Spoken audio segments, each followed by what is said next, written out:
नमस्कार प्रेक्षकांनो, लग्नानंतर होईलच प्रेम या मालिकेच्या आजच्या भागामध्ये आपल्याला असं पाहायला मिळालं की देशमुखांच्या घरी दोन्ही सुना दिवाळीनिमित्त खूप छान अशा तयार होऊन खाली आलेल्या असतात.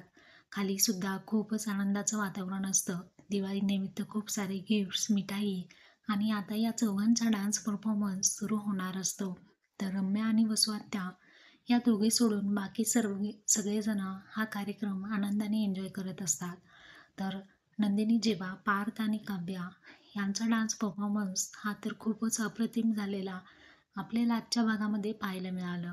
तर आपण पाहत आहोत की पार्थ, काव्या, नंदिनी आणि जेव्हा हे चौघेजण खूप आनंदाने त्यांना जे गाणं दिलेलं आहे त्यावरती छान असा डान्स परफॉर्मन्स करत आहेत. तर डान्स झाल्याबरोबर काव्या, वसू आत्या, रम्या, मानिनी आणि पिहू या सर्वांना त्यामध्ये जॉईन करते.